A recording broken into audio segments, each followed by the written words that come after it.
vidéo, vas-y, notre dimension. Les Congolais, voici votre agence. Avec ingénieur, Tonton Mwinga, 16 mm.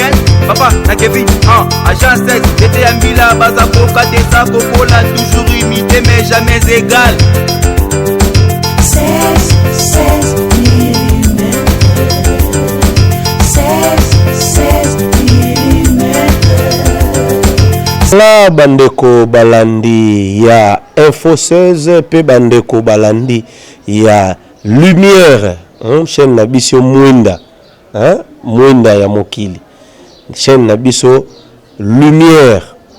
Donc biso yeyo toujours na Kimbanteke, boyebisaki biso ke tonto Mwinga lisolo bobetaki na papa Daniel Kimpunda tosepelaki nango bozonga lisusu po toza lisu na posa bo continuer lisolo wana nde balobaka biso toza ba travailleur na bino bana misala na bino ba pousser na bino ba boyi na bino bangamba na bino tozongi lisusu na Kimbanteke toye ko continuer émission na biso ndenge kaka topesa bino promesse lelo émission yotaki olega boyokaki lobaki tolakisaki mo ba preuve mike mais na émission oya lelo ba preuve eza ebele na yebite nde balobaka ba fila mpaka ba mona peleve na bao lelo bato atembe ba mona mnake likambu oyo ezalaki boy oyo pe ezalaki boy donc ngezo sala déjà plaisir voilà ceux qui tozo sola bien ande ko na ngai Damar cameraman na biso ya swag akomemanga malembe et papa Daniel Kimpunda to mera ko solola lelo donc lelo pena likamunde ezalaka ezate ke to lobaka lelo pena eza ba preuve pena donc ba preuve pena yango wana na ye na vanda voilà nzoto ekomi ya kimukolo na ko vande komi ya pasi. Mbote papa Daniel, mbote papa journaliste. Nazama musika na benda na pena pembeni na yo. Bonne santé. Bon, nazaka moi bien na kanisi mpe bino boza moi malamu. Biso par mpiaga to na biso bien moi ba mpiaga kaka ndenge to mesana na ngora mboka mais toza bien. Papa Daniel Kimpunda. Nazolo bango bien Kimpunda non? Kimpunda. Papa Daniel Kimpunda. Oui. La fois passée to solola ki na yo to lobaki makambo ebele concernant kobotama pe kokola pe musala ya Mvuluzi Kimbangu ba misusu ba benga prophète Kimbangu ba misusu ba benga Simo Kimbangu mutu aza na appellation na ye oyo ye abenga gae mais lelo na lobaki vraiment preuve à l'appui mais avant to banana na preuve à l'appui tolakisaki bilamba oyo eza na sac oyo mais lelo na lingai tokotana na bilamba oyo yo moko lati bilamba oyo lati ozwaki yango wapi? Merci papa journaliste. Ndenge bomoni ndenge na fandi awa na kanisi mutu moko aza mopaya te tango bamoni foto ya mfumu Kimbangu na ndenge mpenga na fandi awa bilamba oyo na lati ezali bilamba noko Kimbangu aza kulata mais na tango abotamaka azalaka na bilamba oyo te aza kulata ba pantalon mais na tango kogo kinzembo tokolakisa bilili yango tango akende kutika ye na vula ya Gombe Lutete na ba missionnaire protestant otobengi lelo bemis alors nde kuna nde akotaki na mouvement ya kobeta flit nde oyo nde na lati ezali uniforme ya bana vula ya ba musicien alors na tango aza kobeta flit alati tango fliti tofete sili azongi na ndako na ye ba pantalon ezali bokomona mpe bilamba mususu o aza kulata oyo nde aza kutambola na yango te ke tanto auti nango na nkamba après aye nango na vula te yango wana tokulakisa bilamba na ye o ya nzoto oyo nde ezali ya mouvement ya vula na ba musicien. Voilà, sikoyo na ba photo nyonso o toyebeli Mvuluzi Kimbangu tomona ikaka na bilamba ya forme oyo lati place moko te yoza na photo moko yo Mvuluzi Kimbangu alati pena pantalon neti ngande na lati yango bo bon tokolo ba monsieur journaliste na ndenge ngai na koko tambola na lukuta te ndenge nazali awa na yo kisheni oyo ezali lumière alors ngampe naza kolakisa lumière wana alors nakumona yeke alati ba pantalon bongo na chemise aza kotambola namona yete mais na ye komona bilamba na ye ba chemise na ba pantalon eza na ngai na kolakisa bino yango ne wana namoni yango tanto déjà ye bakanga ye akei bomoye namona ye ezalaki te tango alataki bilamba wana donc tango alataki bilamba wana ya ba pantalon yo monaki no yete mais di moins bilamba osko yo zwaki yango wapi po azobeta ba flit na ye muto baloke no beta ba flit yo sko zwi bilamba wapi OK tozu bilamba oyo nakanisi na chaîne elekaki liboso tolobaki ke Mfumu Kimbangu ba mama bazalaki na maboko ya onotage donc tobengi Bowumbu na clan Mpanzu na original ya Bowumbu wana papa Mbabu na village Sawana alors nde tangu bayeko kokanga ye na kanisi lelo tokolo bake mutu moko memi na bandako tozali mutu moko azalaka na pantalon moko te mutu moko mpe azalaka na chemise moko te okokolata mususu mpe tiki alors tango azaki na vula ba uniforme soke baby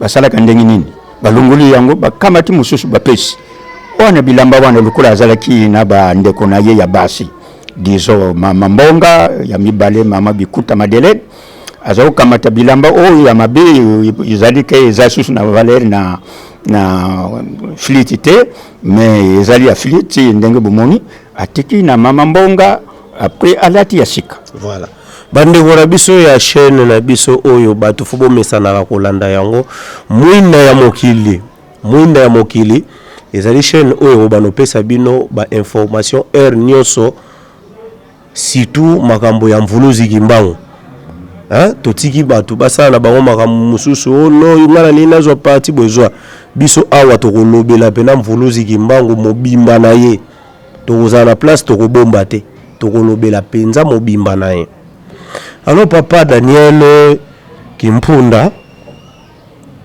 yo zwaki sikoyo bilamba epai ya ndeko na ye ya mwasi donc mama na bino nde mutapesi bino bilamba siko bilamba oyo zwaki okowepe kosukola ngo kozala ngo pe propre mais ndenge nini bilamba ngo eza salité eza net moirouillé bon toko ko sokola yango me talaka ka ndenge komi botan to sokola yango parce que ni ontuto alors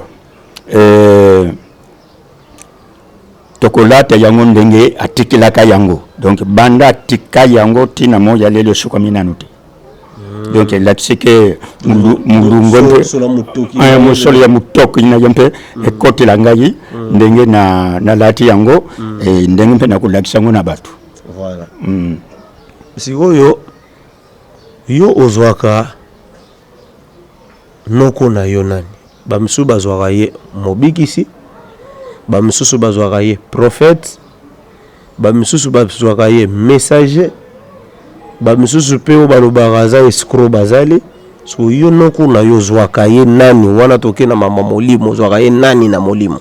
Merci papa journaliste. Bon ndenge na lobaki toza kozwa likambo ya noko Kimbangu biso ba Congo tolingi nde tokota na au profondeur au commencement pour tout bimisa likambo ya Mfumu Kimbangu tumituna ya mulimi tumituna ya mokili iwana nde koleka bien mais ce que tozuika na likolo to yebi profondeur ya Mfumu Kimbangu te nde wana yango te yango ngire na kota na profondeur poboye basimo Kimbangu abuta wapi te yo ozwaka ye nani neti bamsu bazwaka Yesu Nzambe bamsu bazwaka Yesu mwana ya Nzambe bamsu bazwaka Yesu mobikisi donc yosko noko na yo wana ozwaka ye nani longola na aspect inoko ya famille mais na musala na ye ya molimo ozwaka ye nani. Merci papa.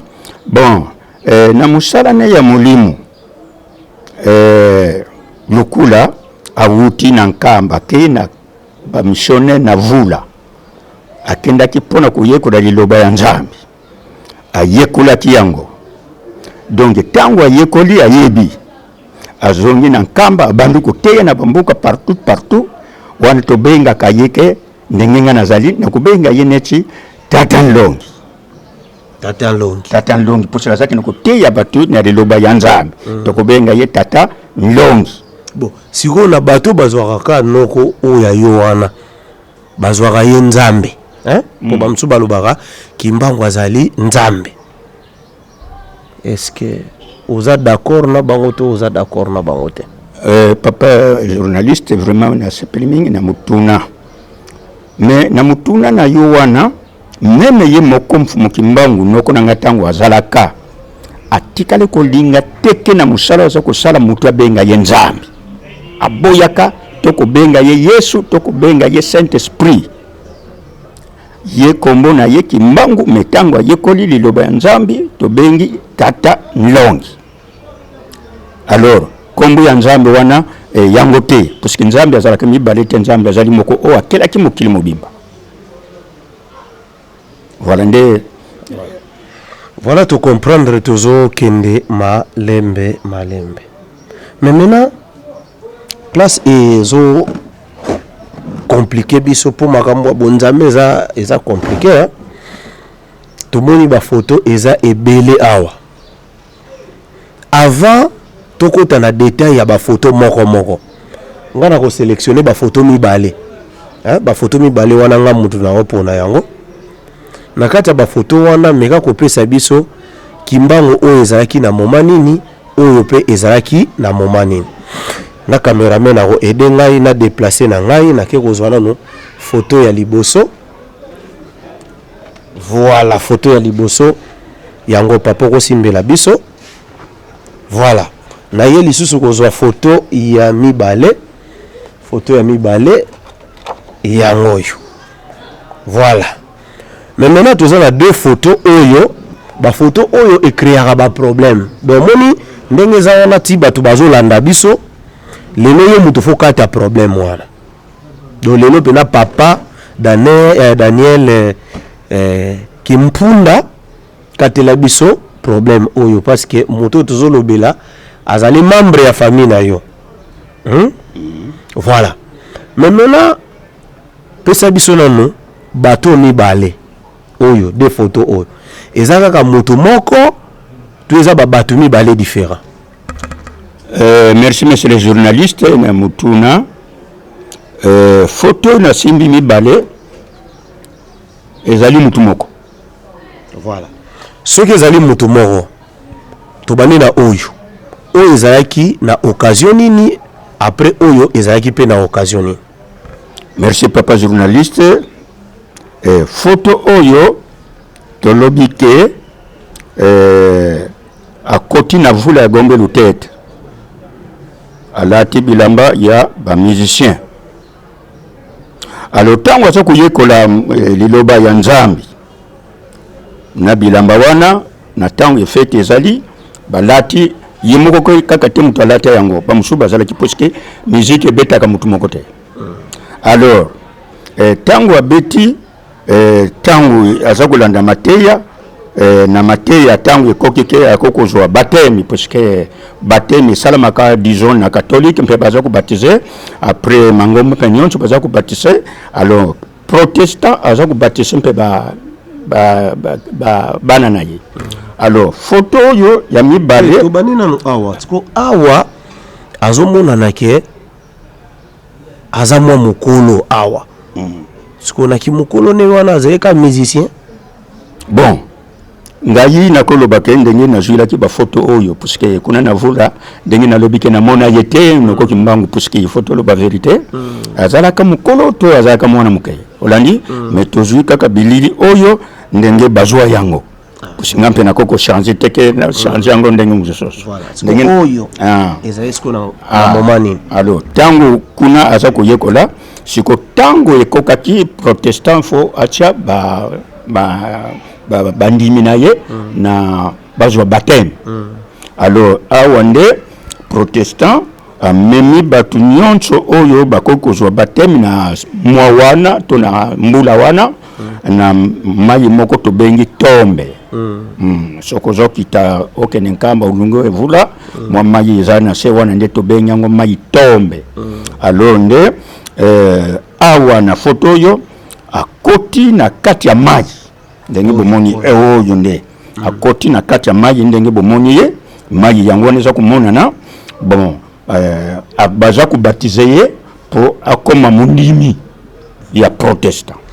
Voilà. Mais maintenant là zo pesa explication oyo biso nyonso toyebi to me wa kosala analyse po ezaka bien to éclairer bato.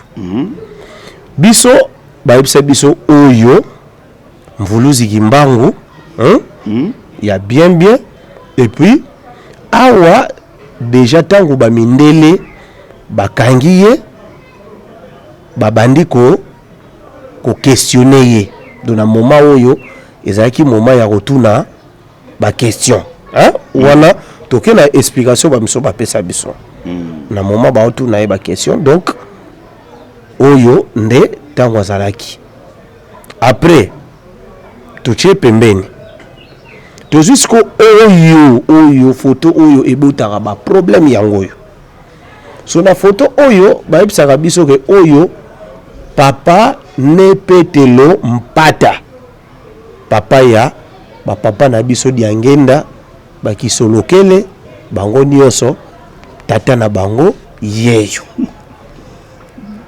Voilà biso tozongisi siko pasi tokomi na mweza nini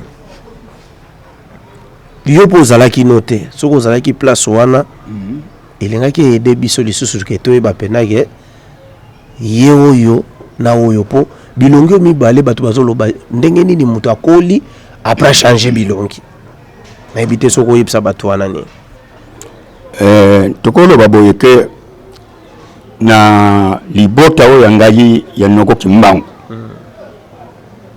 toyebi kombo moko te ya mpata mbongo toyebi ete mpata mbongo toyebi ete puisque mimi ndompe lo mpata mbongo donc toyebi ete puisque azana clan ya mfumu kimbangu te azampe sokuto luti mpe na clan oyo sikoyo tango mfumu kimbangu akubala na clan Kinzinga kuna na clan Kinzinga mpe to kumona mpata mbongo te na clan ya mama mwelo kya wanga toyebi ete bon sokuto ko yeba mpata mbongo na mboka Lukengo mais à part ya clan na ye na famille na ye mais toko chaye na clan ya mama mwelo kya wanga te toko champe na clan ya mfumu kimbangu te siko mpata mbongo obino boyebaki awa elongi na ye ezali te puisque aze kusala ninya puisque sana clan na biso te boto ke kuchaya na sansi ni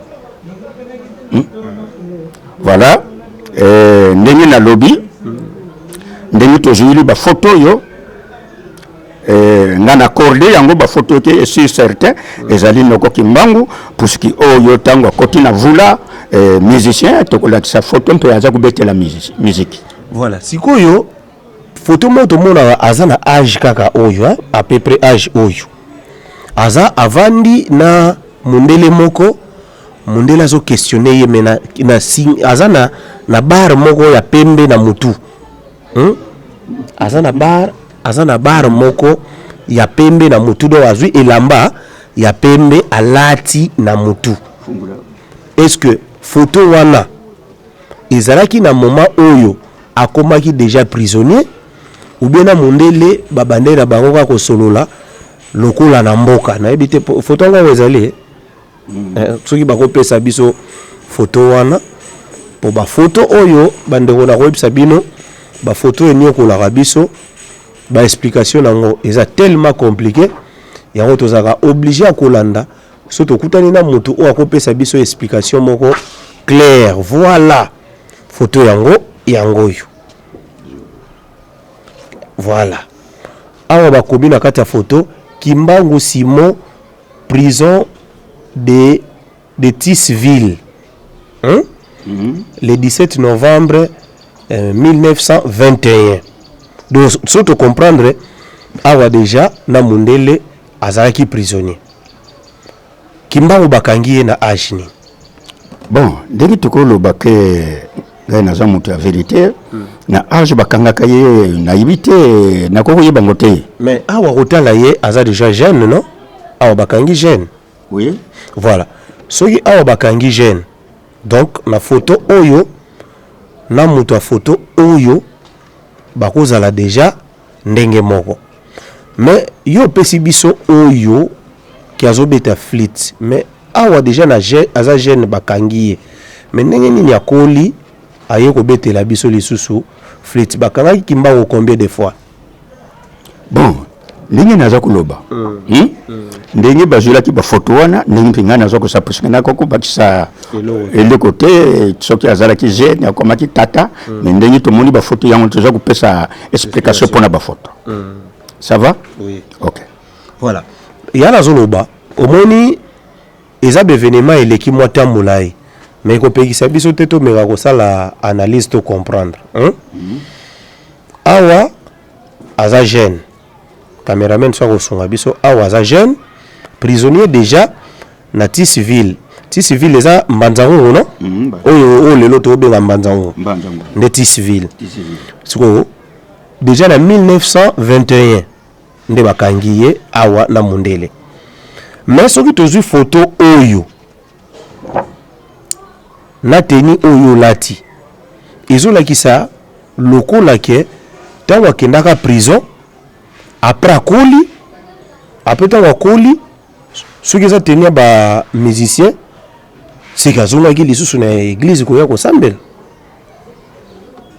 soki eza nde wana te seki bato oyo bayebisa biso ke oyo papa ne pentelo mpata bakozala na yo ozalaki te tokanisa mwa moke place wana yo ozalaki te okomba donc confusion mpe ekoki kozala à part photo oyo ya mvuluzi ya kimbangu ya kimokolo photo mosusu lisusu ya kimokolo na ye ezali à part oyo ezali te puisque oyo nga nazwi ngati mtu nazwa yango nga mpe nasombi kosomba naza photographe te voilà alors ndenge na basalili yango bazwili yango ndenge mpe ngai nasombelaka yango naza kolakisa voilà sikoyo nazongisi na photo oyo po tozala na baexplication moko un peu claire voilà nazwi mpe baoyo natie awa po ekosunga biso toujours na émission na biso papa Daniel na nsima na biso tozali na bafoto ya bamama awa bamama est-ce que oko expliquer biso bamama ngo baza banani merci monsieur les journalistes ndenge naza koloba ke nakokopesa explication ya bamama wana naza na yango mais faut nalobi ke ifatu bandela na ebandeli après nde na koti na bafoto wana voilà tokei sikoyo tozwana no temps ya ebandeli bongo tokokota na bafoto tozongi siko na ebandeli merci voilà vraiment papa journaliste na sepeli mingi puisque biso toza ba Congo alors na kati ya ba Congo toza na ba kati ya ba clan au commencement ndenge peut-être nzambe asala mokili na ye abandelaka après apesi ba clan ya ba mindele lokola clan Israël ba Philistin ba Yuda etc. biso mpe ba Congo tozali clan Mpalangatadi Senga dia Fulama Ngoyo Mpanzu Nzinga etc. Alors biso ba Congo to utaka Congo dia Ntotela na Congo na Angola Congo dia Ntotela alors ban centre nyonso oyo baye kozwa tona kata ba clan tozana eteni ya mabele alors ban centre na ngai ba uta na Congo dia Ntotela donc tozana côté ya tata te pour biso tozana côté ya mama tolandila ka clan mama ndenge tofandi awa meme monde mobimba to yebite soki ba mindele bakenda kai pa ya ba mama ba papa bien bangala bakenda kai pa ya papa to yebite mais biso ba Congo to kenda kai pa ya mama alors kuna na ban centre ya Congo d'Antotela batu ba uta na Congo d'Antotela papa Mowa voilà na photo ye wana papa Mowa tokotelema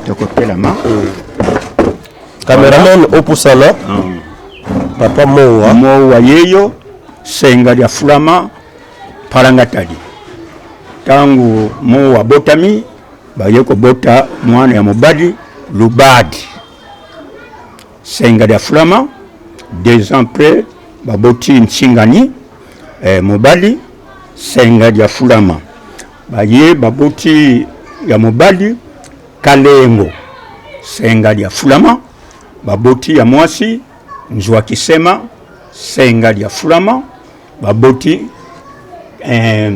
kalenzi senga ya fulama après mwana suka mbidikisi alo bantu wana na tangi seti wana bahuta na Kongo ya ntotela na clan senga ya fulama mparangatadi alo tangu babimi pona kuya balekilaki na nzila ya Kimpesi Kimpesi kako alo tangu babimi balandi mwa route na bango bake na Kongo na nani mwambuka moko talaba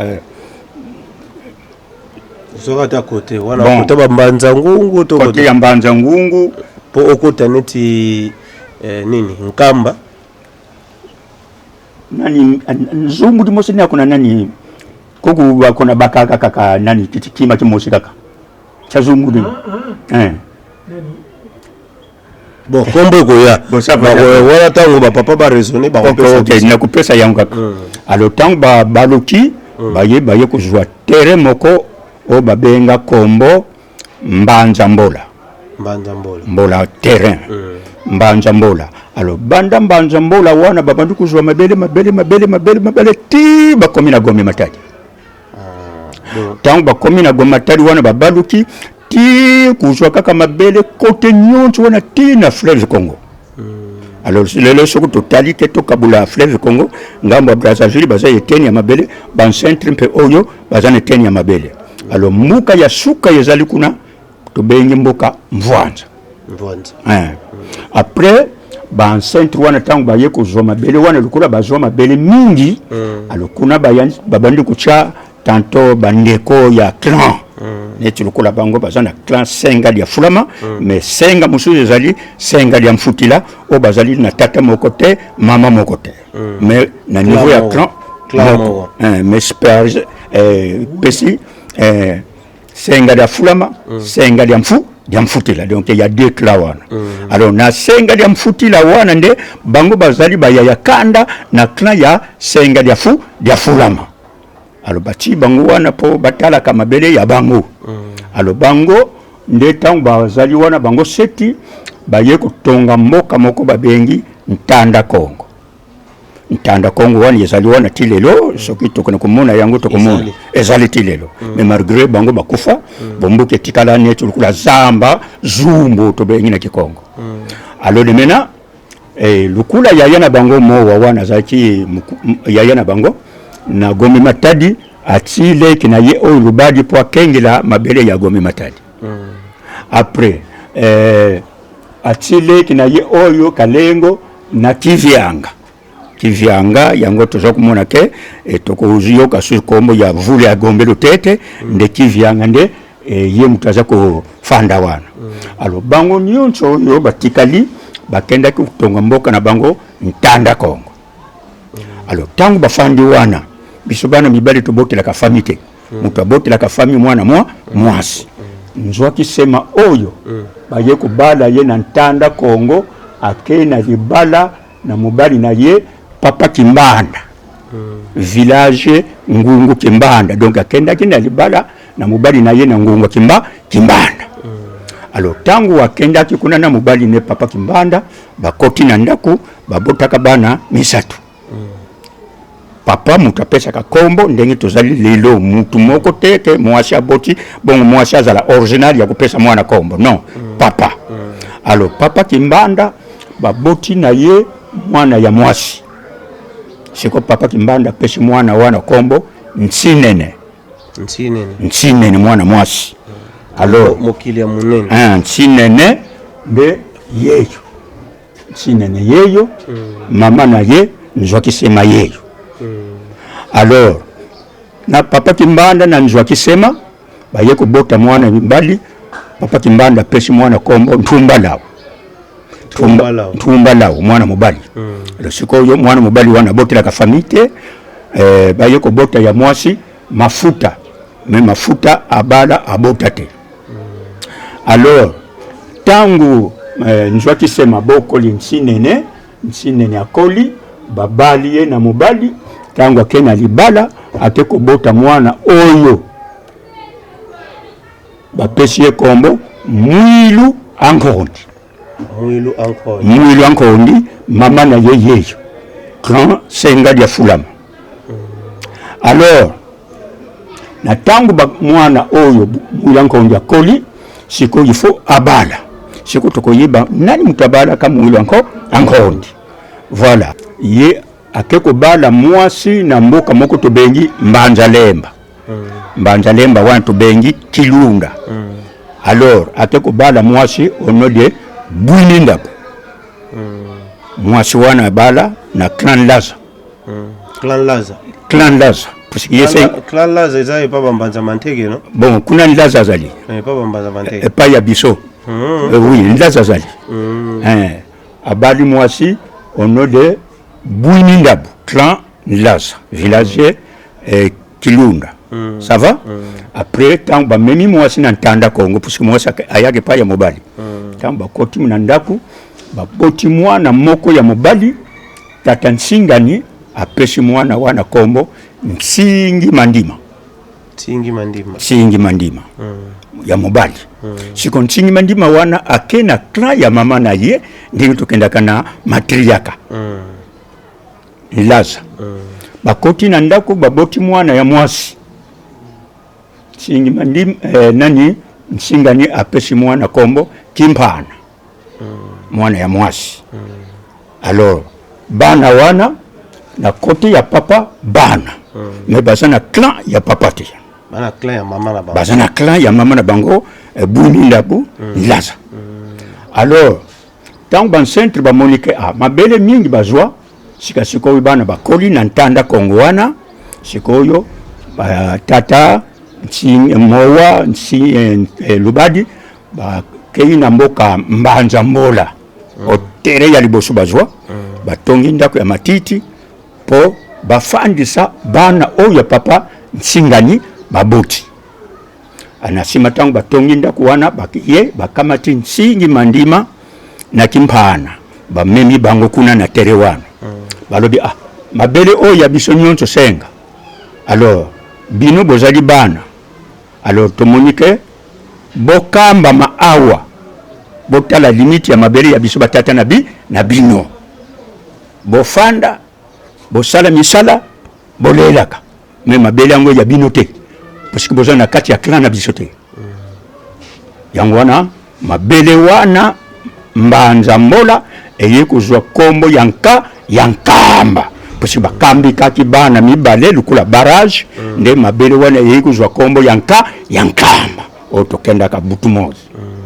Enasima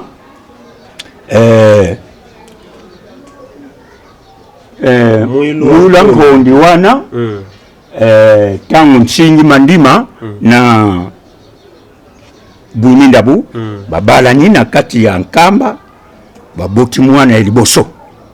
Tamba boti mwana eliboso Nsingi Mandima atomoli mama na ye Bwinindabu. Bwinindabu ye oyo mama abotami na nkamba mwana eliboso ya papa Nsingi Mandima na mama Kinzemba. Mama Bwinindabu nani Mwilu Ankondi.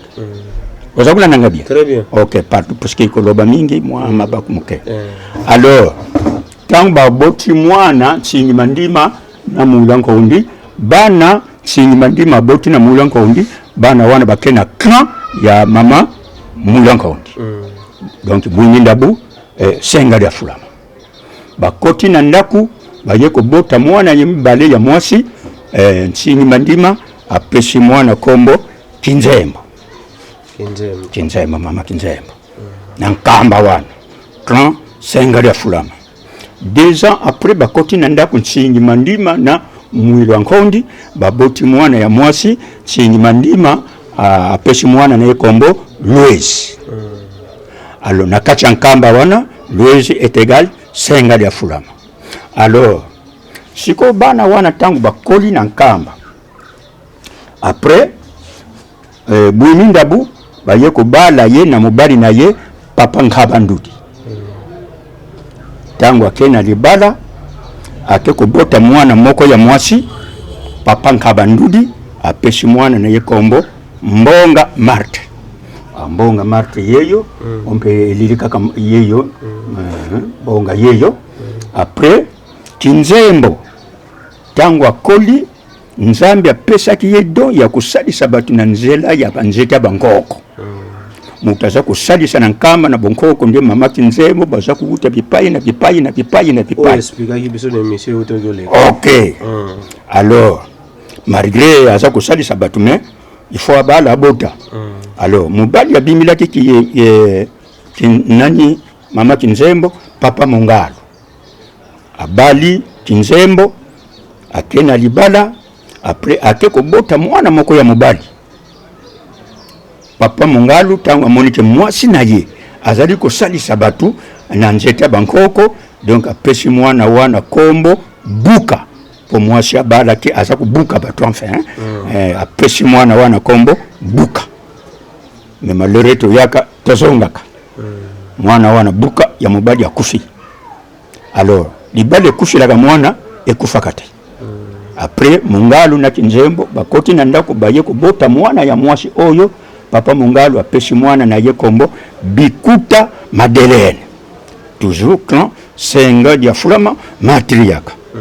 Après Louezi tango ye kokola mubali moko abimili papa Kuyela Kuyela bali Louezi na sima na libala na bango baboti mwana moko kaka ya mobali Kuyela pesi mwana na ye kombo Kimbangu Simo.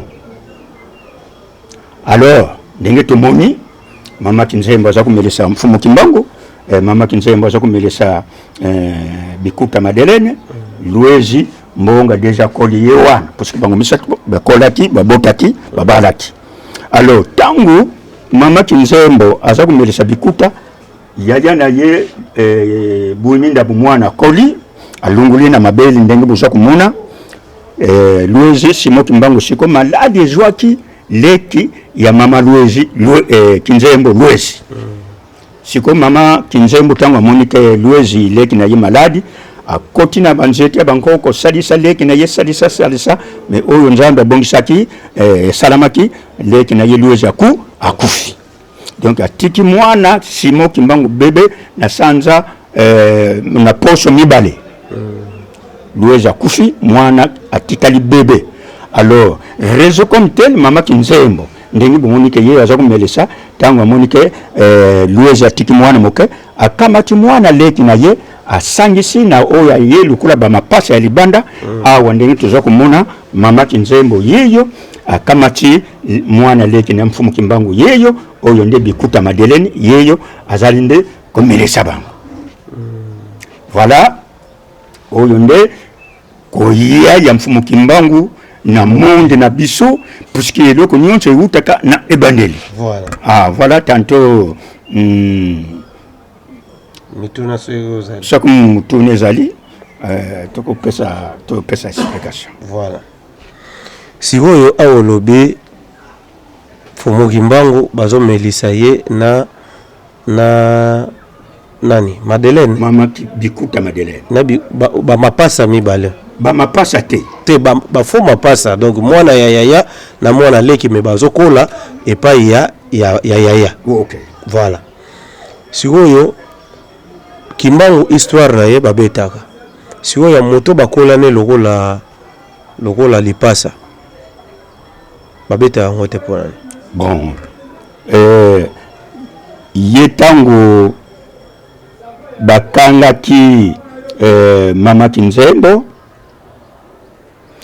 atikaleki kotika bana oyo parce que déjà mwana oyo Bikuta bali biriki mpunda ndenge na lobi kuna bon bango baye kokanga masima parce que tango baye kokanga ko Kinzembo ko Kinzembo akendaki ye moko na mbanza ngungu pona likambo oyo etalaki likambo etali ya molimo ya bano traité batu na banzete pe na molimo.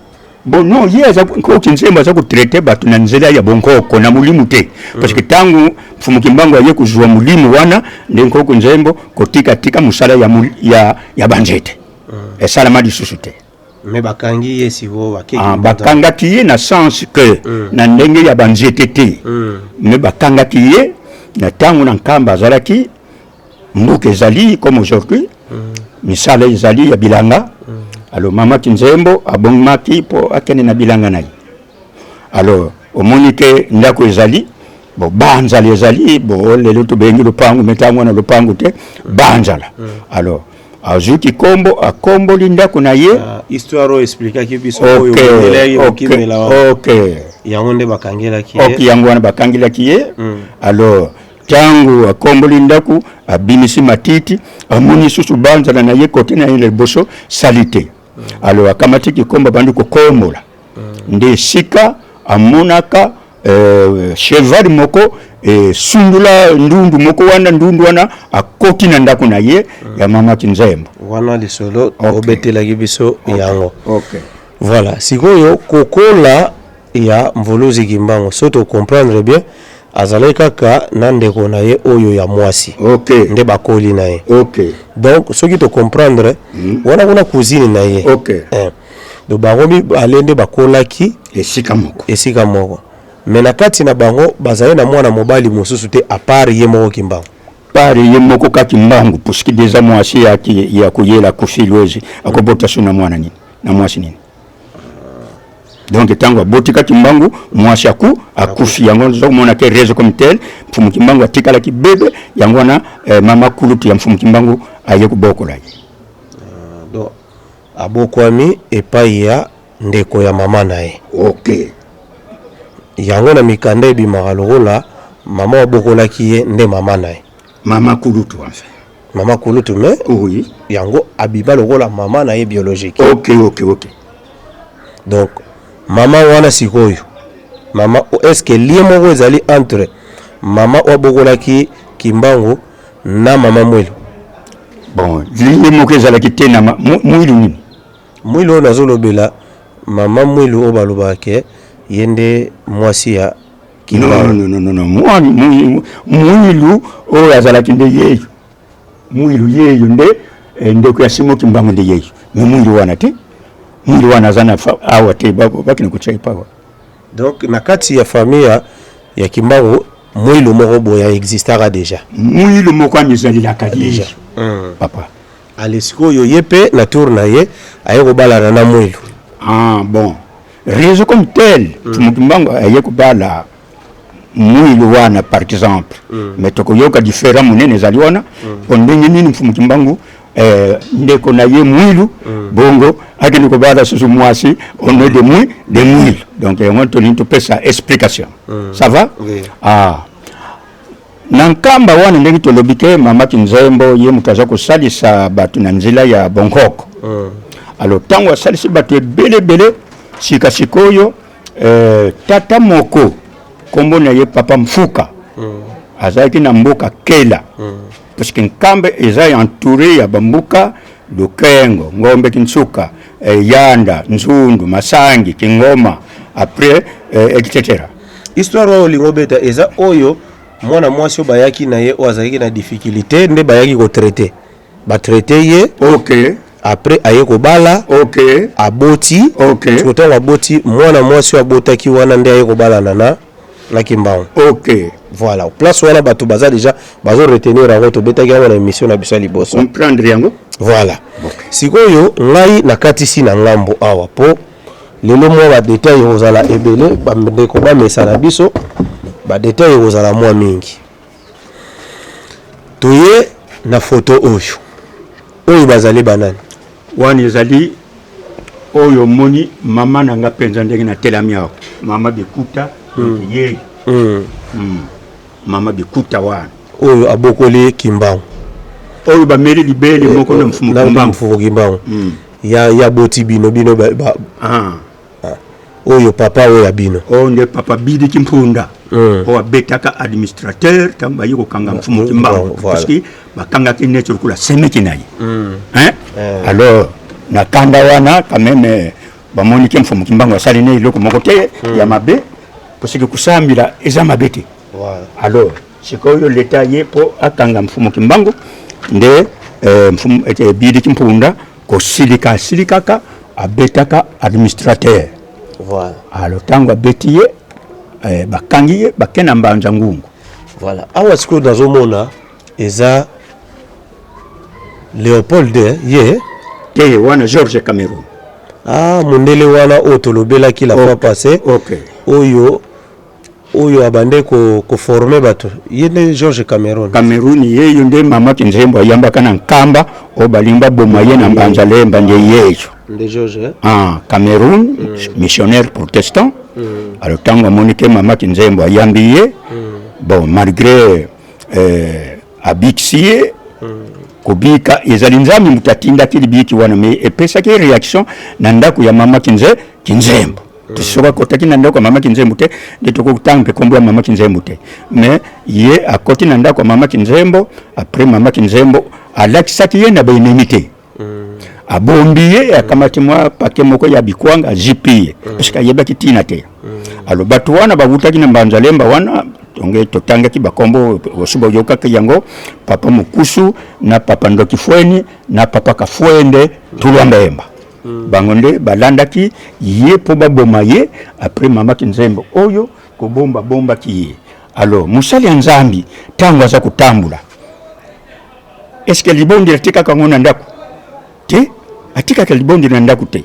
Tango amoniki mama kinzembo asungiye a carte ba inemi wana libondeli ezalaki na nkamba na ndako ya mama kinzembo. Tango abondeli alobiki nzambi apambula yo pamba te soki yote nde nasina kufi. Sikoyo kombo ta babengaka kimbango dia ntuminwa soki dia ezaka dia tungunya dia ntungunwa wana nakati clan na bino aza koteni. Bon, biso toyebi kaka kombo ke Kimbangu Simon. Bien, toyoka Kimbangu Mbangudi wafika ya shwe kama meja tungunwa wana toyebi yango te. Mais eza na photo moko za na ngwa bakomi dia Kimbangu dia ntungunya. Mais yango tolobike kombo ya dia ntunguna toyebi yango parce que photo wana ngate mutu na sali yango yuti na famille ya Kimbangu te. Nakati ya famille donc ata dia ntungunwa moko. Dia ntunguna zate. Tozana mwana moko azana fatu yango dia ntunguna te. Parce que lelo tosoki kotala soki mfumu Kimbangu azalaki na kombo ya dia ntungunwa tango boti mwana liboso ke soleke nde kombo mpe dia ntunguna ezali. Ba tango yiko bota papa changani de lu mwana ndempe ntunguna ezali. Et pourquoi pas papa dangena ntunguna ezali. Alandi mais aboti mwana na yemoko kombo ntunguna te soki ntunguna bisoto yebika na ndenge za kosatsa na mulimu mbangudi wafika yaswe kama wana ndeto yebi yango. Voilà. Tozo salano bakiti na biso to continuer masolo na biso ya kovanda. Voilà bandeko balandi ndenge tozali bandeko ya mwinda namoni ebele bazali deja wana balandi masolo na biso pe bazo continuer kolanda masolo na biso ndakisa na papa Nzuzi papa Nzuzi di tutela et puis na mama na molongani na yesika bazali famille di tutela mobimba na pesi bango mbote esika bazali na kokende lisusu côté mosusu pona meka ko expliquer pe na ko comprendre. Est-ce que papa ba disciple oyo Kimbangu atambola ki na bango bino pe la famille bozo reconnaître que atambola ki na batoyo o babande ko accompagner na mission. Merci papa journaliste. Ba disciple wana tolobi na tango yezo ka ba disciple wana biso nazalaki te mais toye komona mwa retour ya ba disciple wana puisque ba musuba kendaki mutu na bisika na ye. Alors ndenge tolobi ke disciple disons Batata Midizola, après Batata Diki Pierre, après papa Ndangi, après papa Zola Emmanuel, après qui ça bon na kokoloba ke soki totali na événement oyo etali ya mabondi la mfumu kimbangu même tozwi nanu pa ya kuna na Jésus atire kozala na disciple ya mwana mwasi te nayebi te tanto na bosani mais namoni te badisciple bazalaki ya Jésus toujours ya mibali na mibali.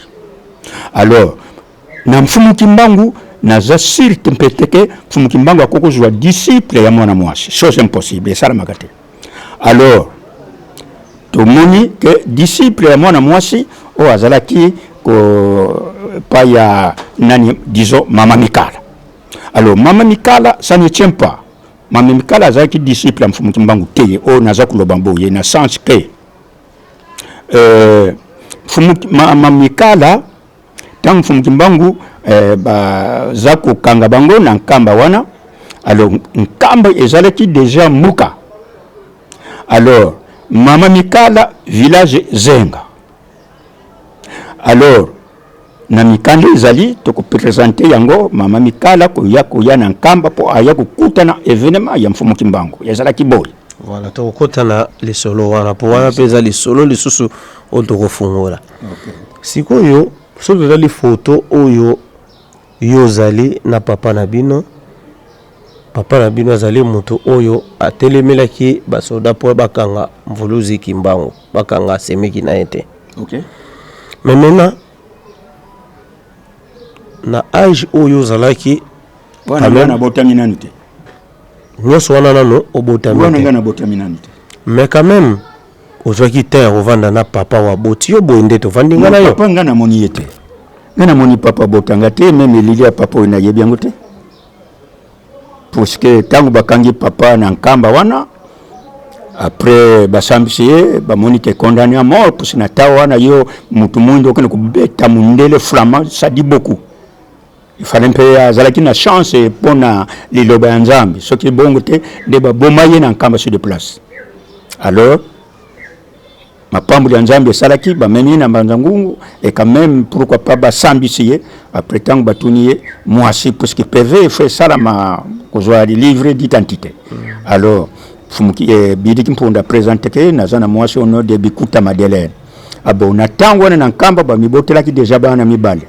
Mwana ya liboso Jacques ye wana telami na liboso wana. Après ba yeko bota ya mwasi mayibela anga ilisa. Voilà, wana o expliquer ki biso. Okay. Sikoyo ngana zolingana comprendre.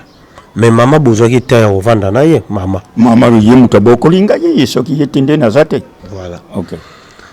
Ta bozwaki te ya ovanda na mama. Mama ayebaki ndeko na ye. Wazali kimbangu ayebaki ba mission na ye, ayebaki makambo nyonso abande kosala. Mais mama quand même abetelaka yo lisolo ke ndenge musala nyonso ya ndeko na ya mobali asalaki iti avant akufa. Ah non, wana ndiye ayebisaki te parce que nata wana pona oloba kombo ya simu kimbangu ezalaki difficile. Ezalaki difficile papa parce que po ba pesa yo ke boye na boye bompe nazaki na tamoko ya mwana muke. Bo na tango na botami na moni nanu ebembe ya liboso na mona libembe moko ya papa Tesi. Ozalaka na kisasa ba memi ye na nkamba ndeko ya Lutunu Jackson sika tozalaki na maboko ya onotage. Alors tango bakitisi na nkamba wana bake kumema ye bachena ngomi kinsuka. Bon, lokula tozalaki na maboko na Lutunu, bon ndeko ya Lutunu aza kubela il faut bisonio tozalaki à l'aise parce que talaga. Alors maladi tango ekomi mwa mbilinga bon mama bengi tokene kolala na ndako ya munene sika ndeko ya Lutunu azalaki Tesi. Atandiri toko na se nga bon nazaki mwana mukeme tangu moi souvenir wana ezali parce que mise eza kumona na matoyi eza kuyoka. Après na bandi kuyoka na chambre wana batu baza kolela. Oui. Après Lutunu lukula azalaki protestant. Après bayembi nzembo ya protestant. Toma kwenda bunzi eto kana mpasize nako mwana Nzambi mfidi eto ewansongi vangawo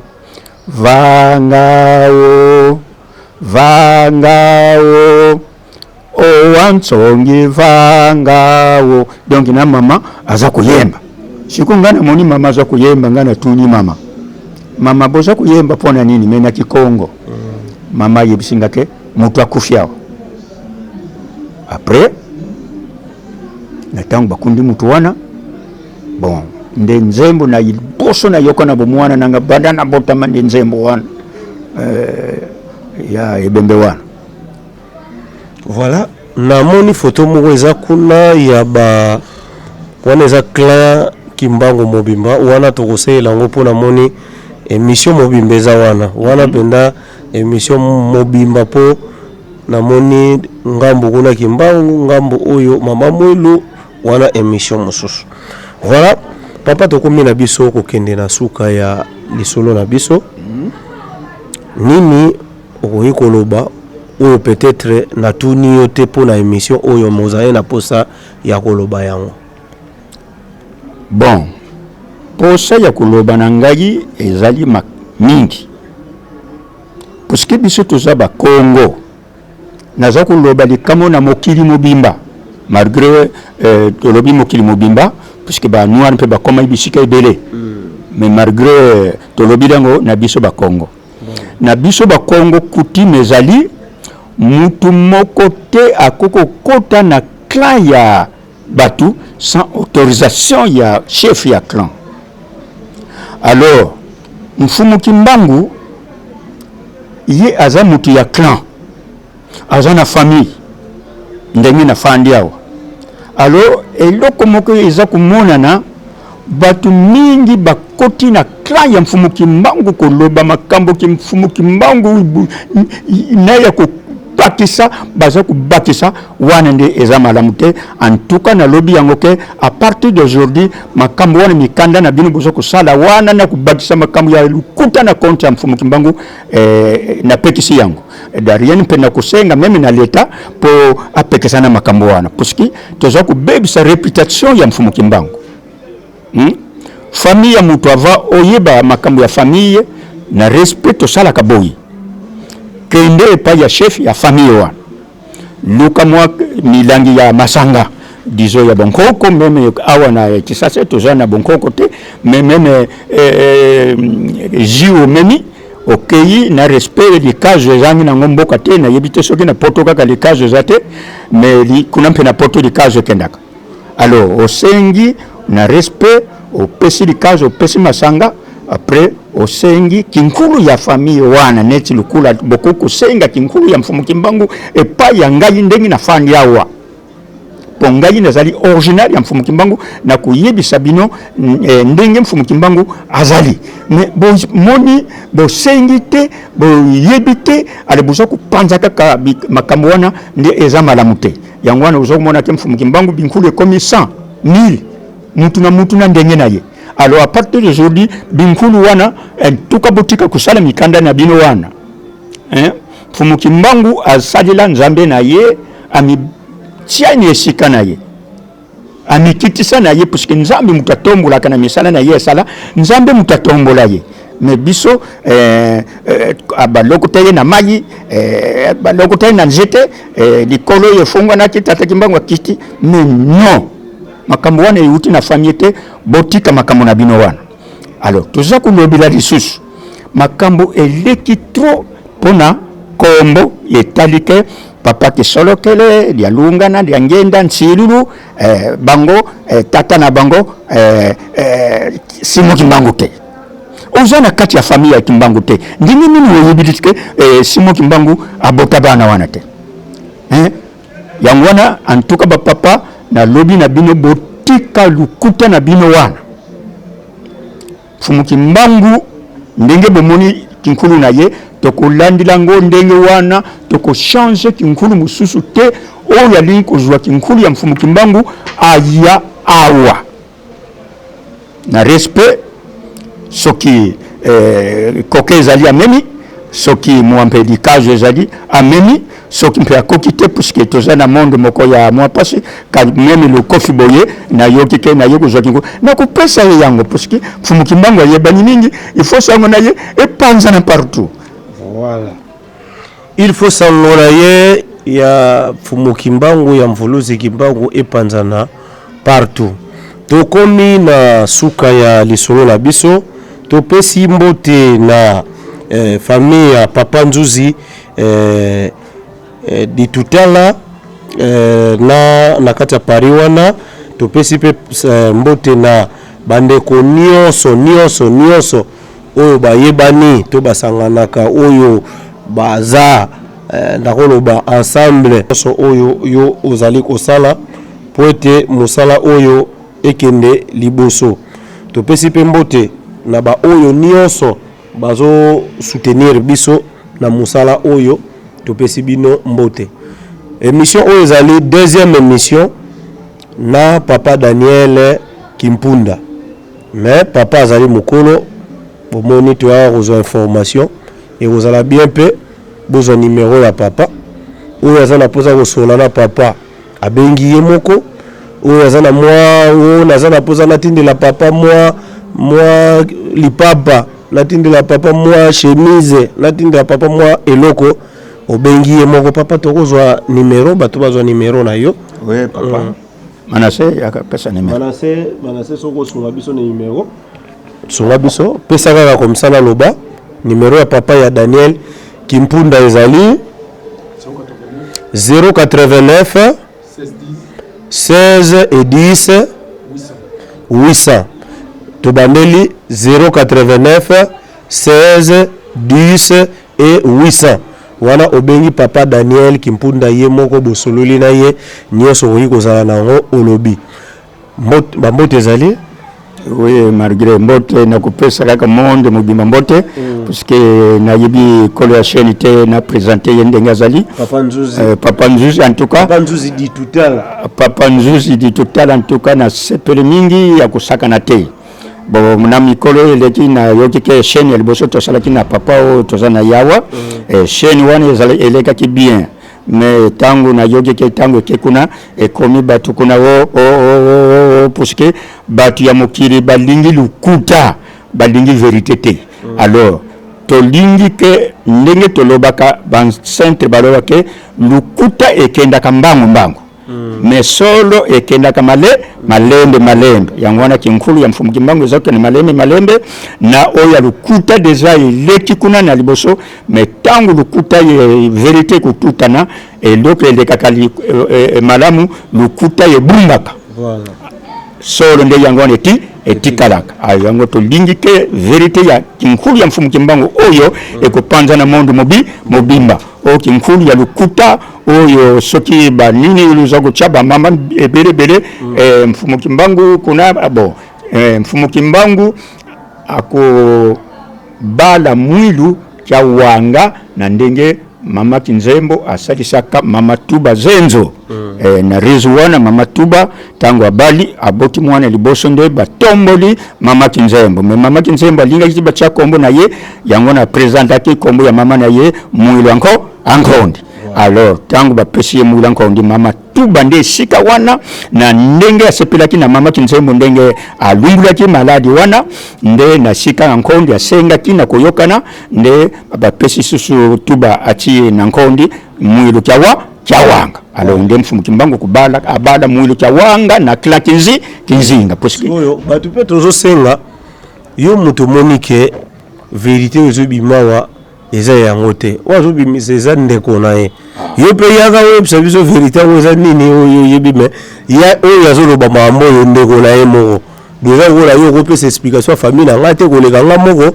Voilà tokomi na suka topesi bino mbote esika bozali vraiment bo continuer ko s'abonner na chaîne na bino na Mwinda donc bo continuer ko s'abonner tokoya lisusu pa papa Daniel tokoya toujours na ba question na bino et koza malamu bo poser biso ba question belé poto ya kotuna papa na biso Daniel Kimpunda pona lelo tosuki awa butikala malamu.